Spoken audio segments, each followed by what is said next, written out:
In this video, I am going to be sharing with you a simple price action trading strategy that will enable you to grow your account from $100 to $2,000. If you can be able to master this price action trading strategy, you can grow your small account. Honestly speaking, you can grow your small account. If you have $100 in your account, you can grow it to over $2,000. So I want you to pay clear attention. Make sure you watch this video from the beginning to the end so that you will understand what this video is talking about.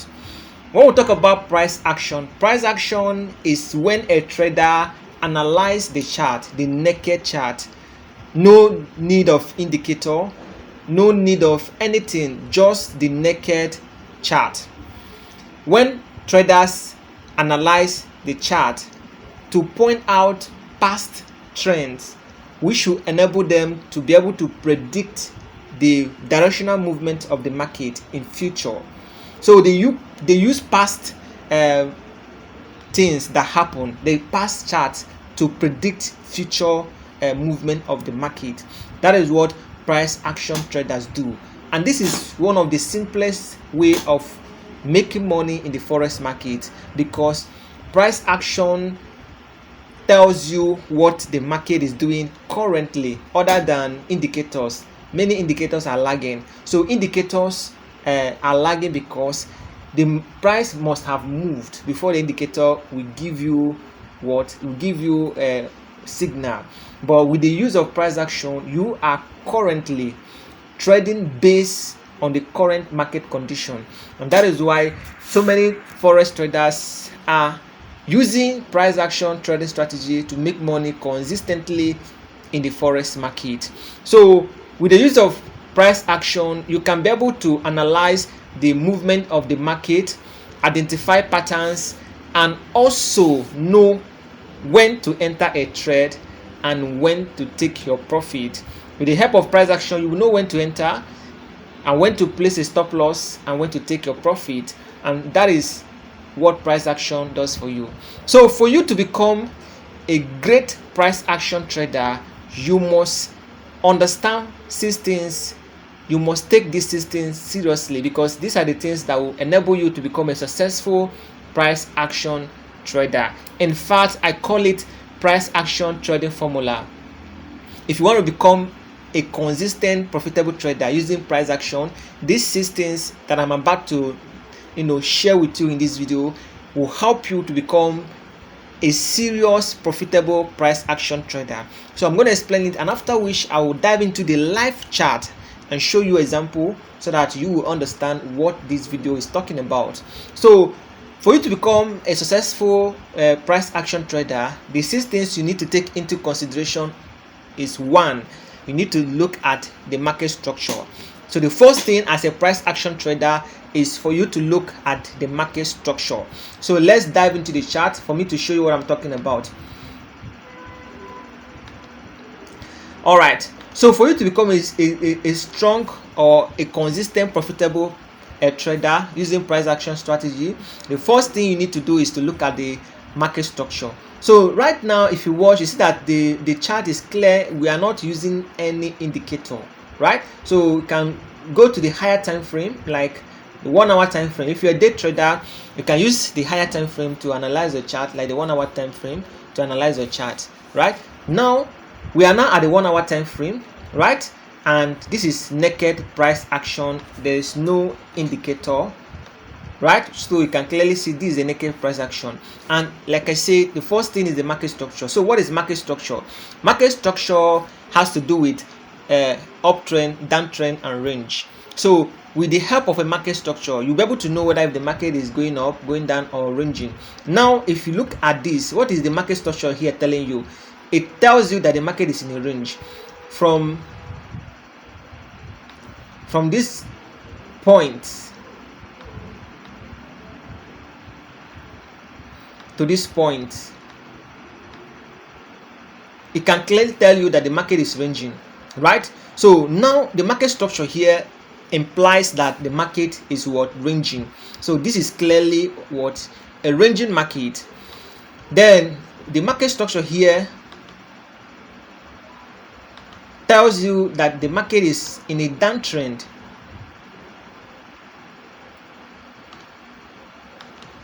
Right? So the market structure here tells you the market is in a downtrend. So in this type of market structure, you are only meant to sell, while here you can buy and sell.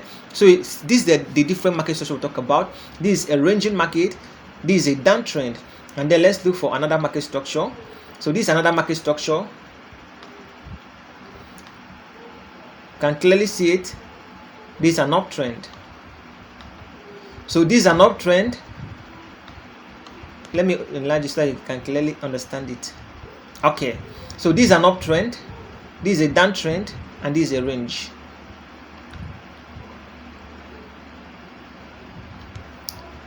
Uptrend, downtrend, and range. Right? So you can see where the range started. The range started after this move. So this is where the range started. From here.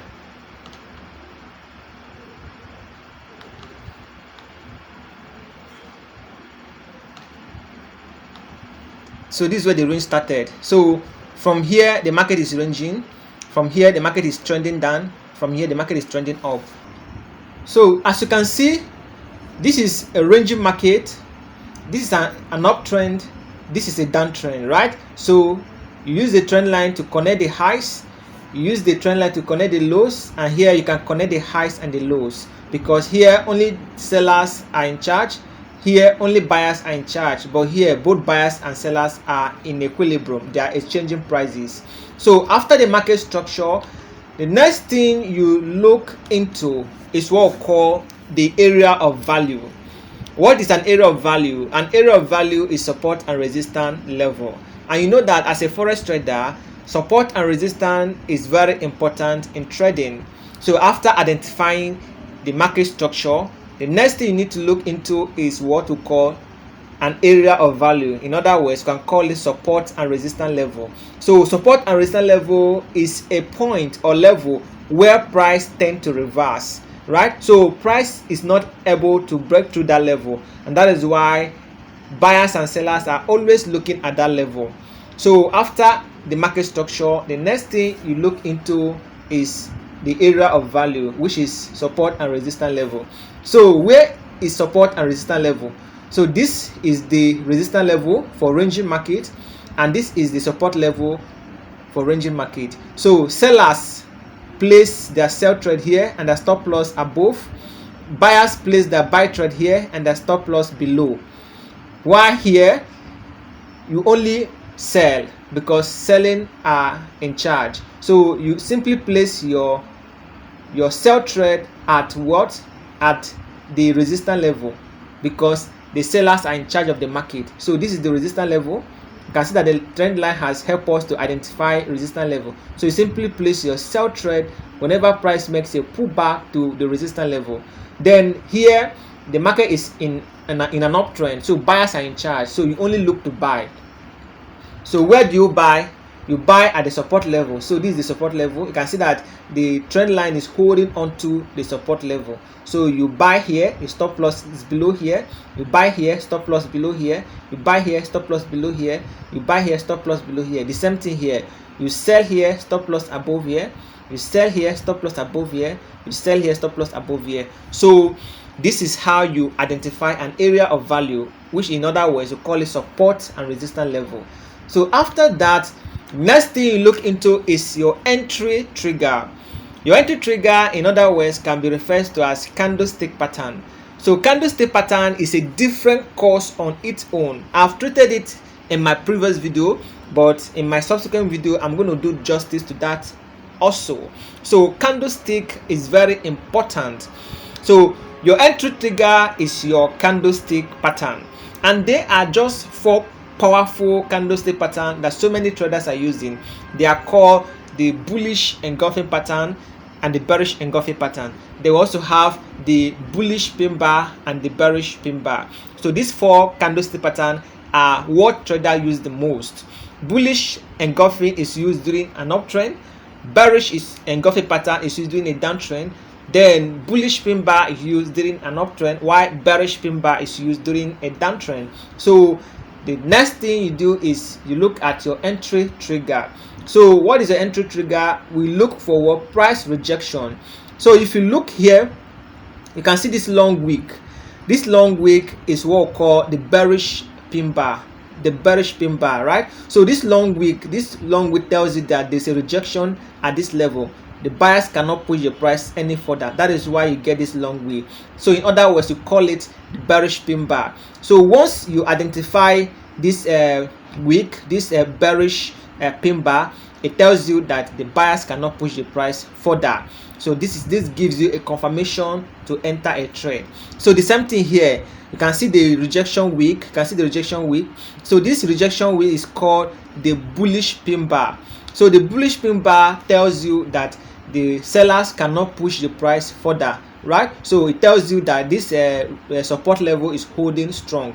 So at the close of this bullish pin bar, you can place your buy trade. So this bullish pin bar is a confirmation to you. Then here we have the bearish engulfing pattern. You can see that the red engulfs this two green, right? The red engulfs these two green. So this tells you that the sellers are in charge. So you wait for the close of it to place your sell trade. Here we also have the bearish pin bar. You can see the rejection here. Then here we also have the bullish pin bar. You can see the rejection, right? You can see the rejection. The price went down and got rejected, forming the bullish pin bar. So you wait for the close of this bullish pin bar to place your buy trade. So you see the confirmation you are waiting for. Right after identifying the area of value, which is support and resistance level, you now wait for entry trigger confirmation before you place a trade, and that is the bullish pin bar, bearish pin bar, bullish engulfing pattern, bearish engulfing pattern. That is candlestick pattern. So you have to take our time to study candlestick pattern. So after your entry trigger, the next thing you need to look into is exit when you are right. So what do you mean by exit when you are right? Exit when you are right means where do you place your take profit, right? So you need to know where to place your take profit. So you should place your take profit where you know there will be a reversion. There will be a reversal, right? That is where you need to place your take profit. So if you place your sell trade here, then your take profit will be before this low. And if you place your entry here, your take profit should be before this low. And if you place your entry here, your take profit will be before this high. So your take profit should always be before an area where price can reverse, because this is a resistance level and this is the area where price can reverse. This is a support level. This is an area where price can reverse, because price can go down, and this is area where price can reverse. So this is where you're expected to place your take profit, right? The same thing applicable to here. If the market is going up, if you place a buy trade, your take profit should be somewhere here before the price get to this high. And if you place a sell trade, your take profit should be somewhere here before price gets to this low. So it is always advisable to take your profit whenever you are trading the market. Don't just leave the market to come and take it back. If you make money, take your money. Very, very important. So after that, the next thing you look into is exit when you are wrong. So what is exit when you are wrong? Exit when you are wrong has to do with your stop loss. So where do you place your stop loss, right? So your stop loss should be placed at where, if it is triggered, it means that your setup has been invalidated. Like this is a resistance level, your stop loss should be somewhere above this resistance level. And if price goes up and smash your stop loss, it means that the price has broken above this resistance level and the buyers will step in. And if your stop loss, if you are buying from here and your stop loss is somewhere here and the price goes down and hit your stop loss, it means there's a breakout here and sellers will take control of the market. The same thing here. If you are selling at this resistance level, your stop loss should be here, and if the price goes up and hits your stop loss, it means that the trend line has been broken and the buyers will step in and push the price up. The same thing here. If you are placing a sell trade here, your stop loss should be somewhere here, and if the price goes down and hits your stop loss, it means that the sellers have taken control, right? It means that there's a breakout and the sellers are going to push the price down. So your stop loss should be where, if triggered, it means it has invalidated your trade. Then you now stay away and wait for another setup. Then the last thing is use a proper risk management and money management. So you need to know the amount of money that you are risking per trade, right? And like I always warn in all my videos, don't risk anything more than 1% of your entire capital. Just make it up to your mind that it's going to take you 100 times before you blow your account.